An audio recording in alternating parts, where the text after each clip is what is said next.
Baik, teman-teman, terima kasih atas keterbukaan kalian pada perkenalan tadi. Saya melihat bahwa setiap orang itu memiliki pandangan serta perasaan yang berbeda ketika mendengar kata karir.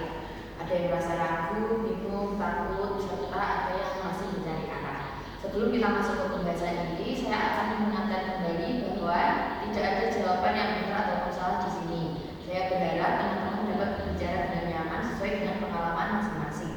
Kegiatan inti hari ini bertujuan agar kita bersama-sama mengenali apa yang menjadi hambatan dalam merencanakan karir dan bagaimana kita dapat mengatasinya. Nanti saya akan mengajak satu persatu teman-teman untuk bercerita. Seperti itu, anggota lain boleh memberikan tanggapan atau dukungan ataupun hal lainnya tanpa harus menghakimi. Saya berharap semua anggota saling mendengarkan dengan baik. Apakah kalian siap? Siap. Baik. Saya ingin memulai dengan sebuah pertanyaan sederhana kepada kalian. Menurut teman-teman, apa yang paling membuat kalian bingung ketika memikirkan karir atau pekerjaan di masa depan? Silakan, siapa yang mau memulai? Ya, apa? Desi. Iya Bu, sebenarnya saya sering memikirkan masa depan saya. Saya punya cita-cita, tapi saya merasa orang lain jauh lebih hebat dibandingkan saya. Silakan, apa ada yang mau melanjutkan? Kamu mau melanjutkan lagi? Iya Bu, saya ingin bekerja di bidang psikologi atau membantu orang lain kan Bu. Tapi saya merasa kemampuan saya ini biasa aja. Kalau melihat teman-teman yang aktif organisasi atau punya banyak prestasi, saya merasa minder. Oh, jadi di sini tuh sebenarnya Desi sudah memiliki gambaran tentang pekerjaan yang diinginkan. Namun kamu itu masih merasa kurang percaya diri dan membuat kamu sendiri tidak mampu mencapainya. Iya Bu, kadang saya pikir apa saya benar-benar bisa ya. Sejak kapan sih kamu merasakan hal seperti ini? Sejak SMA, nilai saya itu sebenarnya itu tidak jelek-jelek banget, tapi saya sering dibandingkan dengan teman-teman. Siapa yang membandingkan kalau sekali? Itu dia kayak orang tua, terus teman-teman. Bagaimana sih perasaanmu ketika dibandingkan? Saya seperti itu Kak. Rasanya apapun yang saya lakukan selalu kurang. Jadi boleh saya simpulkan bahwa hambatan terbesar kamu itu sebenarnya bukan karena tidak memiliki cita-cita, tetapi rasa percaya diri kamu yang menurun sehingga membandingkan diri kamu dengan orang lain. Iya Bu, itu yang paling saya rasakan. Terima kasih Desi sudah berani menceritakan pengalamanmu. Sekarang saya ingin meminta pendapat kepada teman-temannya. Kalau kalian menjadi Desi, apa sih yang akan kalian lakukan? Mungkin kalau saya kayak berhenti melihat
kamu pernah menyampaikan keinginanmu kepada orang tuamu? Pernah Bu, tapi mereka bilang kan sekarang kayak zamannya itu juga udah banyak guru gitu kan, jadi kayak PNS itu loh Bu, nah itu dituntut buat jadi PNS, udah jadi dulu aja nggak usah yang lain gitu. Lalu responnya kamu gimana? Bingung Bu. Jadi kamu tetap diam gitu? Iya, nggak berani jelasin lagi soalnya takut. Ya, jadi bukan berarti orang tua itu tidak sayang. Mereka hanya memiliki pandangan yang berbeda tentang pekerjaan.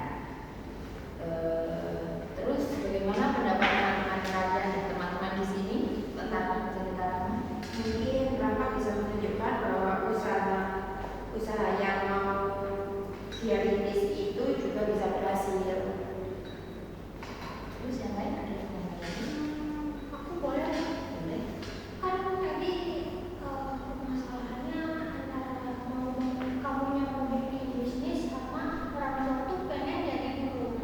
Mungkin bisa nanti dikomunikasikan lagi sama ibu atau bapaknya Rahma gitu kan, dikomunikasikan biar nanti dapat titik masalah, titik jawabannya. Terus dan mungkin dari komunikasi itu kan mungkin nanti baru tahu gimana orang tuanya itu tahu kenapa alasannya Mbak tuh milih buka usaha ketimbang ikutin perkataan orang tua. Baik, Mbak Sina, kemana kamu? Nah, setuju dengan pernyataan dari Mbak Amira, karena kalau nggak ada komunikasi, kalau yang diam aja ya agak susah ya. Kayaknya Rama nggak ngerti. Baik, jadi kita belajar bahwa komunikasi yang baik itu dapat membantu mengurangi perbedaan pandangan antara kamu dan orang tua kamu. Kemudian saya akan bertanya tentang Mbak Amira. Aku Apakah ada cerita? hmm, Tadi pada saat perkenalan kan kamu mengatakan bahwa kamu kan ketika memilih karir kamu merasa takut. Boleh diceritakan lebih lanjut apa sih yang membuat kamu takut itu?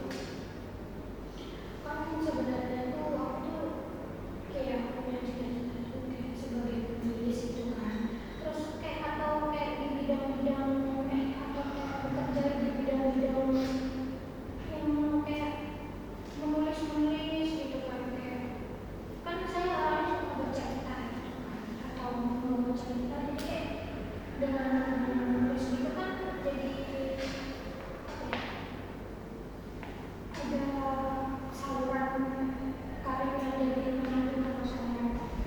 Nah, dan pengalaman menulis sehari-hari itu juga ada.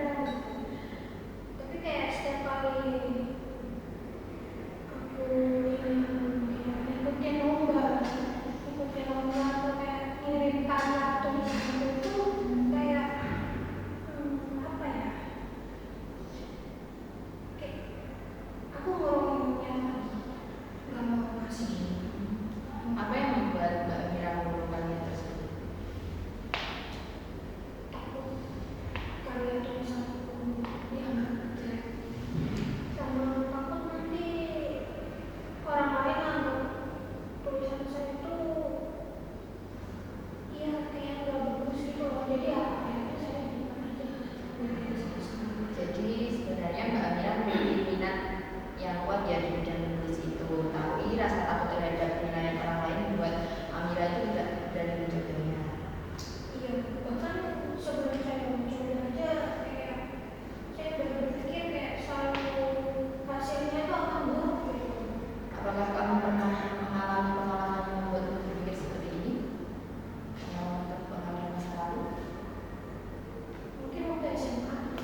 Yang paling sedih ya kayak usahaku tuh sia-sia.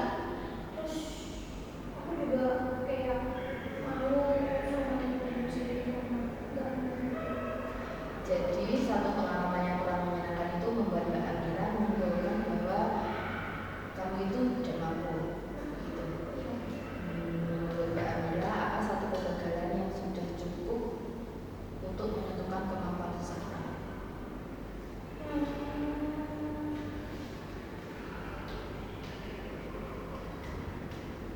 enggak sih gue itu.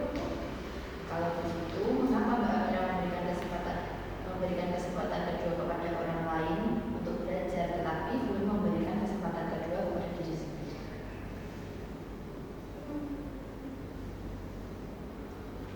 Aku belum ada pikiran ke situ sih. Jadi teman-teman, bagaimana pendapat kalian tentang pengalaman Mbak Amira? Saya yang melihat, iya Mbak Mira ya, saya itu juga pernah mengalami kegagalan seperti yang Mbak Mira bilang tadi. Tapi setelah mencoba hal itu ternyata hasilnya lebih baik. Jadi kegagalan itu bukan dari kegagalan itu yang membuat kita menjadi Dan yang mau memberitahukan? mungkin gini, nggak Pak, cuma ngerasa takut salah gitu ya. Nggak apa-apa sih kalau menurutku, jangan takut salah. Soalnya kan kita itu harus katanya Mbak Desi harus tetap coba lagi, kan kalau nggak coba lagi kita nggak tahu gitu. Terus kan ada yang pernah nonton drakor nggak? Ada yang podcast dari drakor. Drakornya It's a Lesson. Di situ dia tuh bilang kesalahan itu bisa diperbaiki, tapi kalau menyerah itu nggak bisa. Jadi jangan menyerah. Terima kasih Mbak Rima atas sarannya. Ada yang mau mengulangi lagi Mbak Sina? Baik, apa? Jadi terima kasih atas tanggapannya Mbak Amira. Dari diskusi ini kita belajar bahwa kegagalan itu bukanlah akhir dari perjalanan karir. Justru kegagalan itu dapat menjadi pengalaman untuk memperbaiki kemampuan.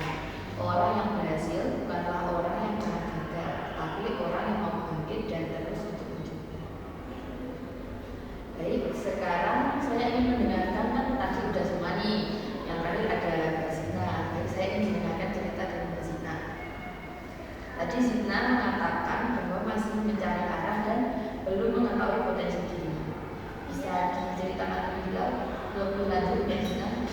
Iya Bu, itu kan saya kan melihat nih banyak teman-teman itu yang udah memiliki cita-cita dan ingin jadi dokter, terus psikolog, guru, mungkin dari Mbak Amira itu kayak tulis gitu ya kan.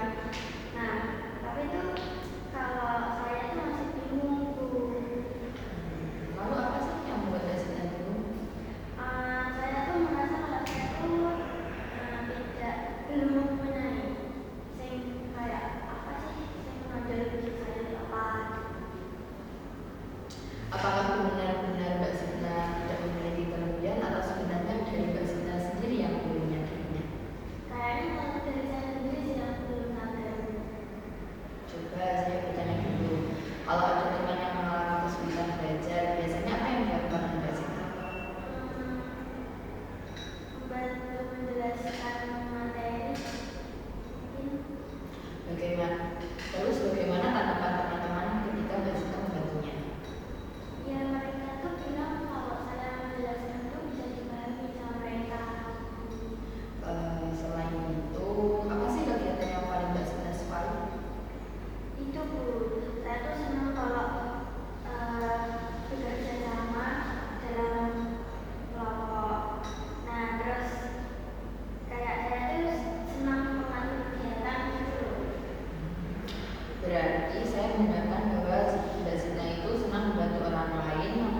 Kemudian untuk Mbak Zita, bagaimana perasaan ketika mendengar pendapat dari teman-teman di sini?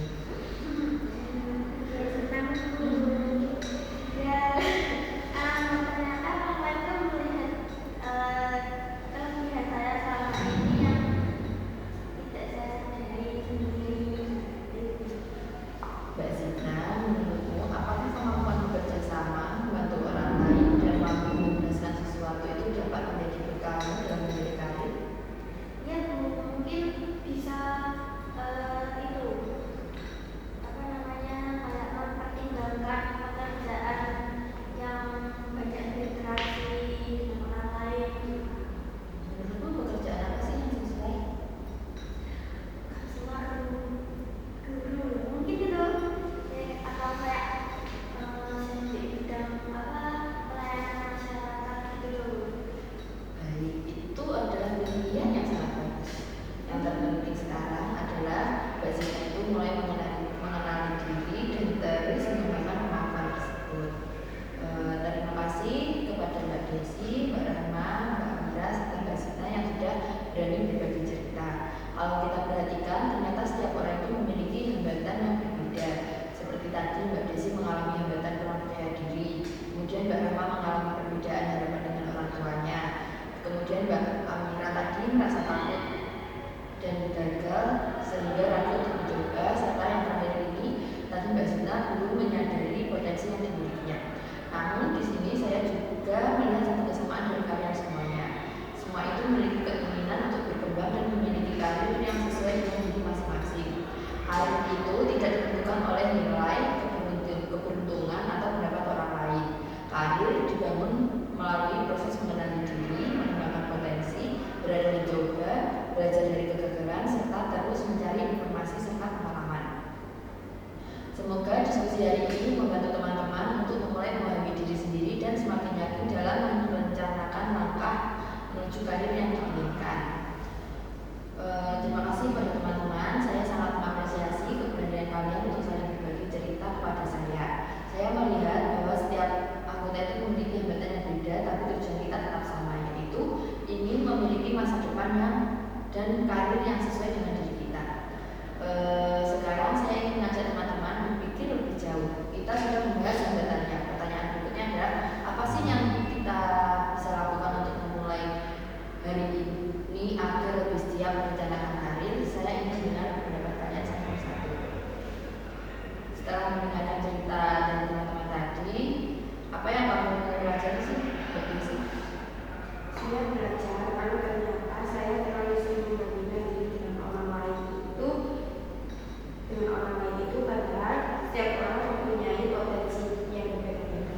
Jadi sekarang Mbak Desi sudah mulai menyadari bahwa membandingkan diri justru membuatmu sulit berkembang. Ya betul. Kalau begitu, apa langkah kerja yang dilakukan oleh Mbak Desi untuk melanjutkan mendukung cita-cita kamu? Saya ingin memulai lebih percaya diri lagi pada kemampuan saya sendiri. Saya juga ingin lebih aktif mengikuti seminar atau pelatihan tentang psikologi supaya saya lebih yakin dengan pilihan saya. Menurut teman-teman, apakah langkah Mbak Desi ini sudah tepat? Dan bisa ikut kayak ya seminar tentang karir. Kemudian saya akan bertanya kepada Mbak Rahma. Bagaimana pendapat Mbak Rahma? Apakah yang kamu lakukan setelah kegiatan hari ini? Mau nyoba bicara sama orang tua aja. Terus kalau bicara kata soal kayak saya kan mau jualan internet, menjelaskan kalau peluangnya itu bisa ternyata itu bisa Bagaimana cara Mbak Rahma menyampaikannya agar orang tua Mbak Rahma itu dapat menerima dengan baik? mungkin pas keadaannya lagi tenang atau lagi baik-baik saja dengan orang tua itu bisa diceritakan. Terus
hari ini